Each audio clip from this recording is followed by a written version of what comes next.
वहीं कांग्रेस की अंतरिम अध्यक्ष सोनिया गांधी ने विपक्षी दलों के नेताओं के साथ बैठक की, बीजेपी के खिलाफ एकजुट होने की अपील की। उन्होंने कहा कि सिर्फ संसद में ही नहीं बल्कि बाहर भी विपक्षी दलों को एकजुट होना चाहिए। बैठक में कांग्रेस समेत 19 विपक्षी दल के नेता शामिल हुए। बैठक में TMC, NCP, DMK, Shiv Sena, JMM, CPI और बहुत सारी राजनीतिक पार्टियां जिनमें एनसी, आरजेडी जैसे तमाम दलों के नेताओं ने हिस्सा लिया। इस पर शिवसेना ने सांसद प्रियंका चतुर्वेदी ने क्या कुछ कहा, आइए सुनाते हैं। कि इस पे फोकस ज़्यादा करना चाहिए कि कितनी पार्टीज साथ में जुड़कर एकजुट होकर एक मीटिंग अटेंड करी हैं, जैसे वो ब्रेकफास्ट मीटिंग की भी पहल हुई थी।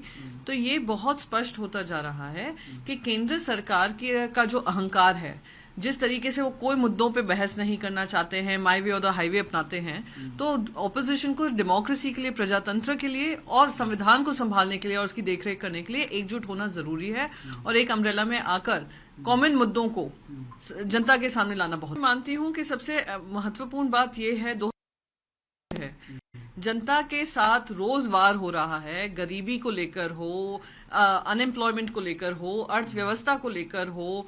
हमने देखा नेशनल सिक्योरिटी के मुद्दे हों, किसानों के मुद्दे हों, कोविड मिसमैनेजमेंट का मुद्दा हो, वैक्सीन शॉर्टेज का मुद्दा अहम है, पर सरकार इस पे किसी तरीके की बहस नहीं होने दे रही है, पार्लियामेंट के अंदर हो या पार्लियामेंट के बाहर हो।